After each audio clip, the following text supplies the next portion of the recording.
Hello random people, welcome to Random Garage, the channel where we're always doing something. Today on Random Garage we have a fork seals replacement on the 2019 Fat Boy. The left fork seal here started leaking probably 2 days after warranty expired. So it's been leaking for a while and finally going to replace it. See the mess that it's made here. It started with just a few drips on the garage floor, and just eventually it stopped leaking, probably because enough fluid leaked out that it reached a level where now it's not overflowing the seals anymore. So get this job done. So you see I've already got the front wheel off. All of the brake and axle related parts here are metric.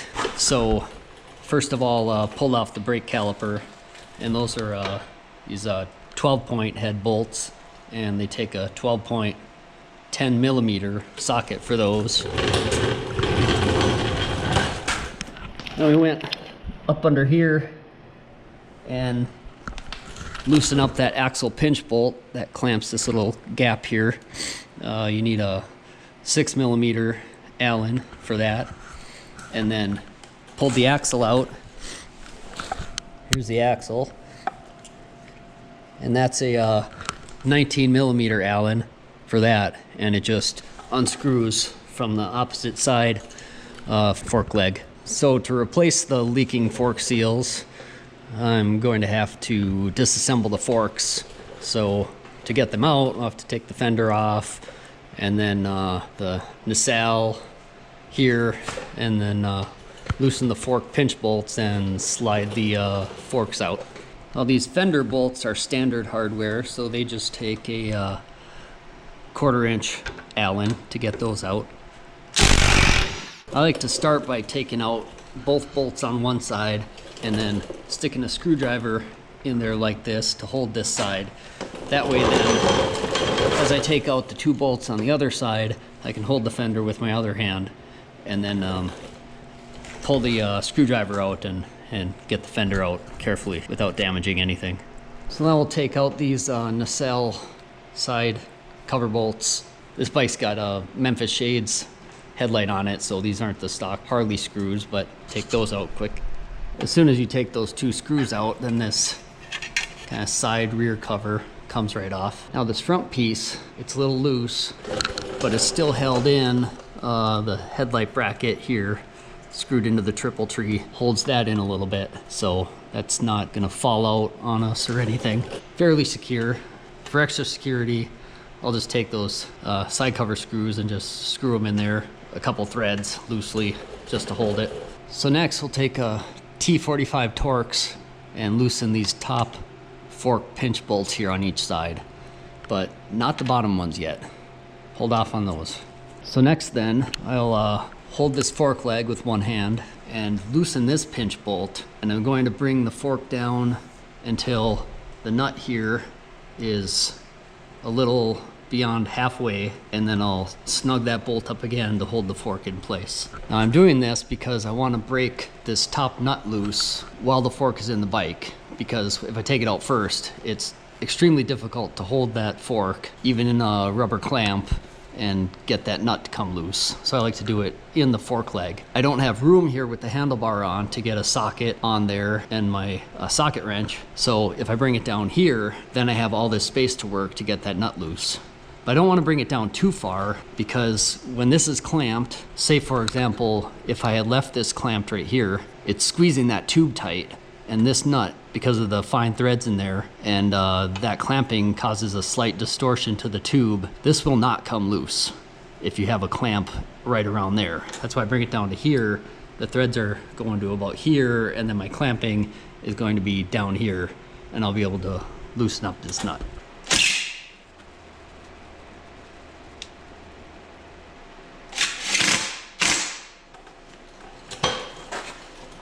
Now we can see how much of a mess this leaking fluid has made here all over the seal and the slider and the fork tube. Then we'll use a 35mm or 1 3/8 socket.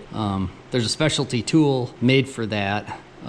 with lower clearance, and it's, you know, made so it doesn't mar the corners and the chrome on here. I don't have that, so I'm going to use a regular socket, but I'm going to tape this thing up first, try and protect it. There, I got a couple rounds of black electrical tape on there because that's more durable than like masking tape. And then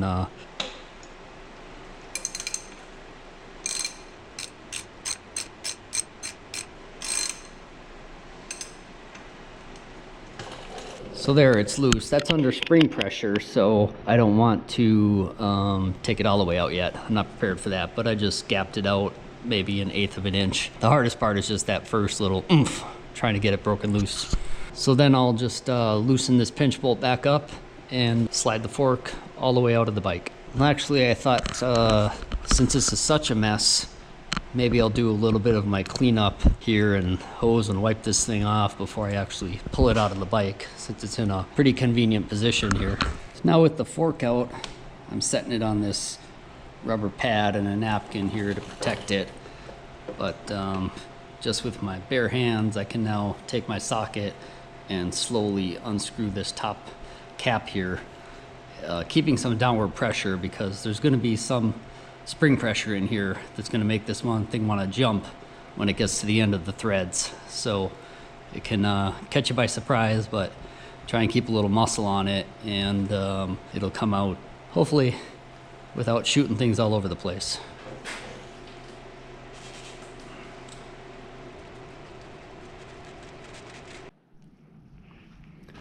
Now I've reinstalled the steel seal here and lubricated that with some clean, fresh shock fluid, and then put my thick washer on here. And now I'm going to hammer down the thick washer and get this steel seal, which is an interference fit and has to compress a little bit, started down into the fork tube before I apply the new fork seal. That wasn't so bad. So now there's the tube spacer, so I'll pull that out, and then there should be a spacer washer under that and the spring.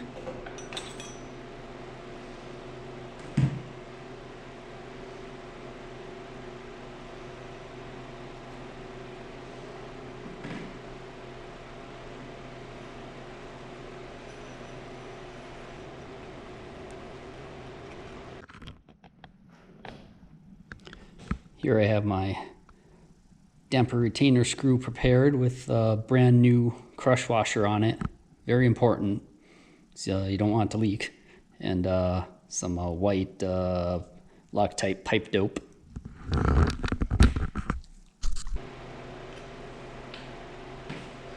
Now I'll dump the fork upside down and let the fluid all drain out.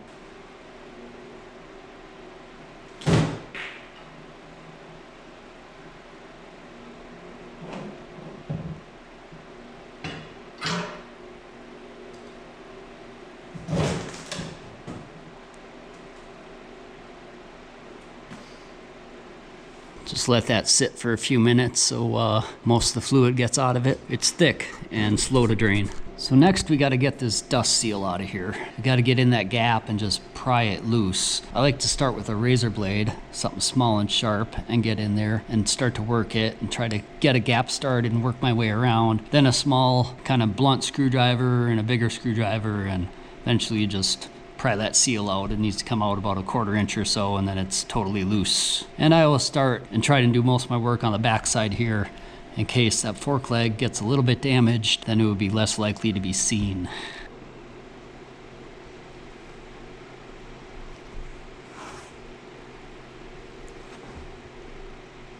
Now with the dust seal loose, got to get this spring clip out of here. You can see that. I take a little screwdriver like this, get it in a little bend spot there, and pop it out like that, and it'll, well, after a couple tries, it'll come out. Helps with 2 hands and 2 screwdrivers. So there's the dust seal on the spring clip. The dust seal will get replaced along with the oil seal. The oil seal is right in there, and that is the next order of business. To get that oil seal out, first we have to go and pull the screw that's up in the bottom of the damper tube. So right up in the bottom of that hole. Now again, metric, right, on the forks here. So that screw takes a 12 millimeter Allen like this, and it has to be long enough to get up in there. If you don't have one of these, what I did years ago is I had a set of steel punches, and they all had hexagonal bodies on them like this, like these. I happened to find one of them that was the right size to fit that screw. So I cut the kind of mashed end off of one end and the tip off the other to make myself a hexagonal bar straight Allen like this. And then I just used a socket on the other end and was able to get the bottom damper tube screw out that way. Here's what that damper screw looks like. Now when you try and take it out, if I were to just do it on the table like this, it'll probably turn half a turn, and then the damper tube inside there, with nothing restraining it, will just spin and spin and spin, and it won't come loose. The only way to get it to come out right is to apply some pressure to that damper tube. And to do that, we'll take and put the spring inside the fork tube again, turn the tube upside down, put it on the floor, and put as much weight as possible onto that spring, so the spring is forcing up against the damper tube to provide just enough friction so that this screw will come out. And we'll take that screw out with the maximum amount of speed and force that we have in the garage, which is going to be the half-inch drive impact with the air compressor maxed out at 140 psi.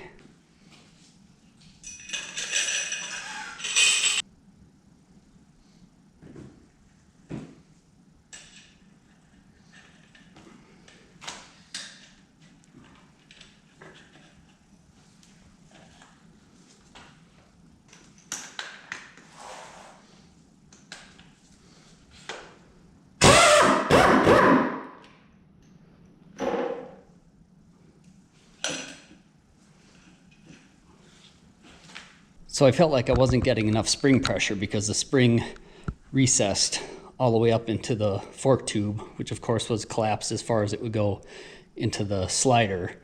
So you see that I put my socket there to give me just a little extra spring pressure on there, and that screw came out real nice. So then after taking out that damper screw, then dumped out, this is the damper tube and the spring that goes under it from inside the fork tube. So next then is to get the seal out, and to do that we use the fork tube in the fork slider like a slide hammer and keep jerking on it until the seal pops out. In the bottom of this is our last piece. I think it's called the damper tube cup or something like that. That's it. Underneath the fork seal, there was this heavy spacer washer here, which we can't lose. We got to reuse that. So now with all my parts cleaned up, I'm going to take the damper tube and this smaller spring and stick it back in the fork tube so it's hanging out the bottom. So just like that. And then I'm going to take the cup here and get that in the slider and make sure that it centers up in the center. There's a little counter bore in the very bottom there that this sits into. Now I'm going to take the fork tube and put it down in there and make sure the tip of the damper tube is all the way into that cup in the bottom there.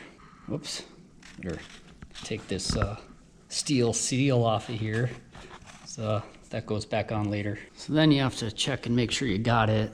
Take a flashlight and look in there and can see that the threads on the inside of the bottom of the damper tube are close, within reach of the screw. Here I have my damper retainer screw prepared with a brand new crush washer on it. Very important, so you don't want it to leak. And some white Loctite pipe dope. Now with my spring in here so I can apply some pressure with my left hand, then I'll take and I'll get that screw started by hand initially.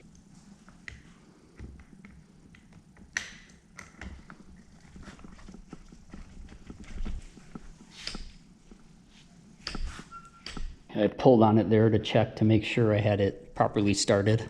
Now I'm going to use that same trick for tension again in reverse. I got a slightly smaller diameter socket this time so that it recesses farther up into the tube to provide a little more pressure on the spring.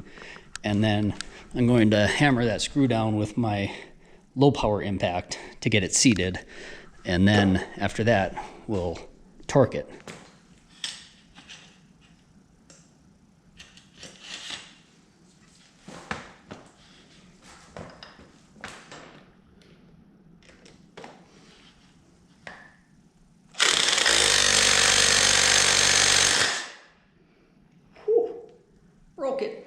Broke the adapter, what the heck. So torque on that screw is 30 to 37 foot-pounds, so we'll do the best we can trying to get it with the using that same pressure and tension trick and a very strong grip.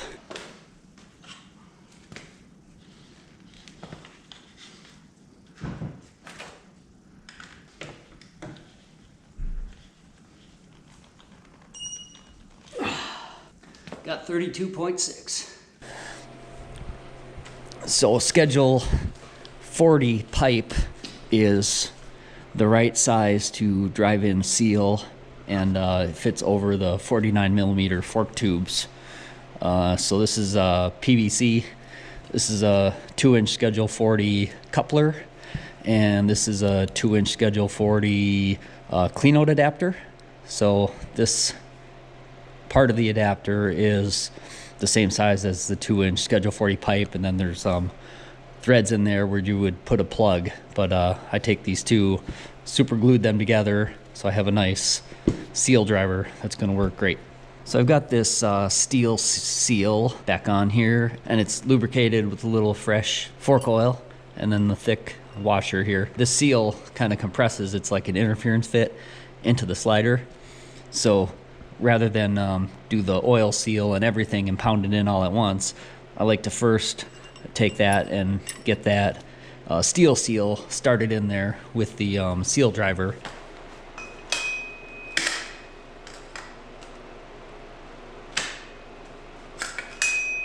And next we're going to take the new seal here, going to lubricate the inside and outside with some clean fresh fork oil. Carefully slide that over the fork tube, make sure it's the right way. So this is the bottom, the top is a little more flat with the groove, and then pound it in with the seal driver. That seal driver is, see, the right size, but still, rather than beating right on the top of the seal, I have another one of those thick washers laying around, so I'm going to just use that to kind of protect the top of the seal. I'll put it on with that, and then I'll be pounding on the washer instead of right on the seal to pound it down into the fork leg. And of course, I don't know if we can see it, but there's the groove down in there where that retaining ring sits. So when pounding it down, we need to get it so that the top of the seal is obviously below that groove, so that retaining ring fully sits into its groove. So I was able to get that seal started in there and down flush like that just with my fingertips, and then now I'll use the seal driver to pound it all the way in.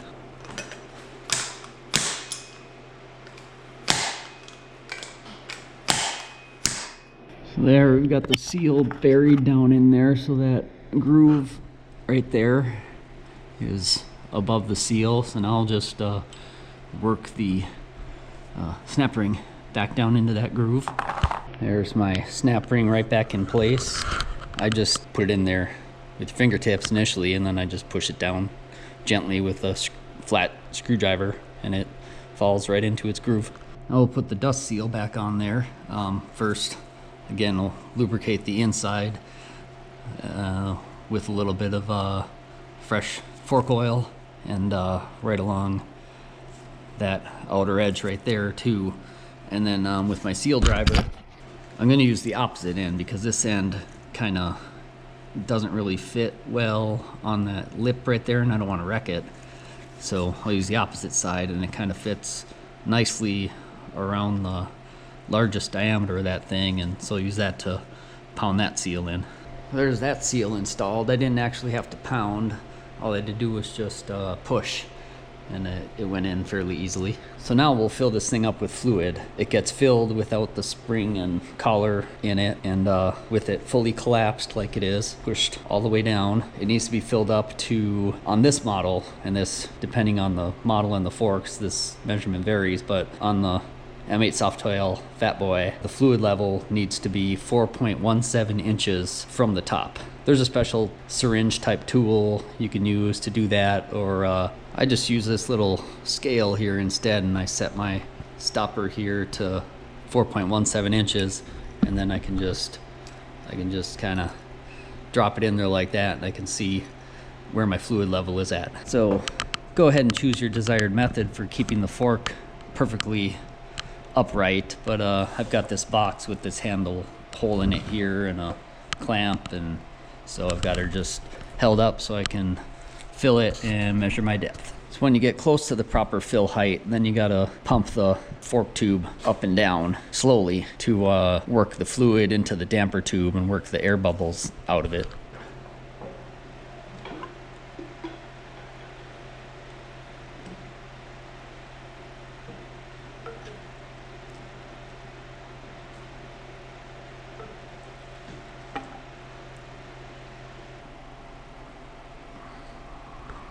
So I've overshot my target about 1/8 inch, so I guess I'll take my brake bleeder and suck just a little bit of fluid out there until I get it right where I want it at 4.17 inches, which is 4 11/64. So now with my fluid level where I need it, I'm going to pull the fork tube up to full extension and then put in the spring and then washer and then the spacer tube. See the coils here are wider apart, and here they're skinnier together. This is the end that goes in first. That goes down. That goes up.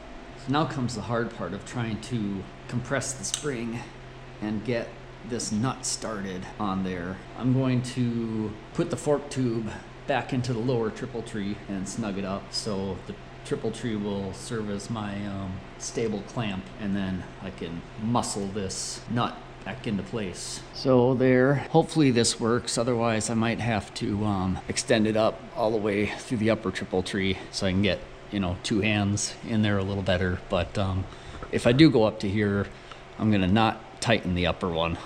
I'll only have the lower one snug still, again, so I don't distort this into a slight oval shape or anything, which will make it impossible to get the nut started. So I didn't have enough muscle, not nearly. So this was my solution to get the nut compressed, this long wood clamp.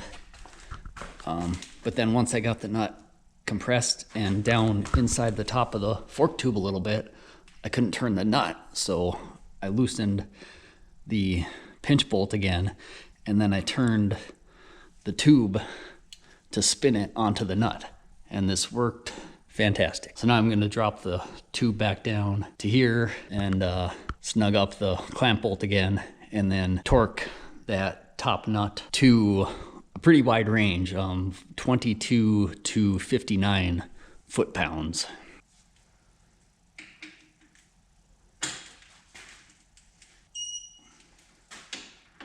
So now with that done, I'll slide the fork tube back to its home, and tighten the pinch bolts 16 to 20 foot-pounds, and pull each one out and put some blue Loctite on there before doing that final torque. Okay, now I got fork number 2 done, so go ahead and put these nacelle side covers back on, and little blue Loctite on those screws, and torque them to 84 to 108 inch-pounds. Inch-pounds, not foot-pounds. Now with those back in place, we'll go and put the fender back on and torque these fender bolts 16 to 21 foot-pounds. So now with the fender reinstalled, we'll get the wheel put back on with that spacer on that side, and make sure we get the ABS sensor up on this side. Now before you tighten that axle up all the way, make sure that the ABS sensor is rotated all the way up like that, so that this pin right here hits on the fork leg. That's where it needs to be. Torque that front axle 70 to 75 foot-pounds. So then we're going to tighten up this pinch bolt down here. Remember, it's a good idea to take it all the way out, put some blue Loctite on it first, and then put it back in. So this is a bottom mount pinch bolt. That gets torqued to 132 to 180 inch-pounds. But if you have a side mount pinch bolt, which would go in that way, or like it's that way, then that gets torqued to 21 to 25 foot-pounds instead. Then we'll just reinstall the brake caliper here and torque those screws to 28 to 38 foot-pounds. And don't forget to run the screws through this little ABS cord holder bracket hoobajoob. Just noticed I forgot to put my wire here back in these clips here to hold it, secure it to the brake line. So that is that. Never mind that rear fender missing. I found a wire almost all the way broken through right at the connector for the rear lights, so I'm just going to redo all that fender wiring and make it better. If you want to see more random garage things, hit the like button, subscribe to the channel, and turn on notifications so you get a random notification when a new random garage video is posted. Thanks for watching, and remember, whatever you do, make sure you're always doing something.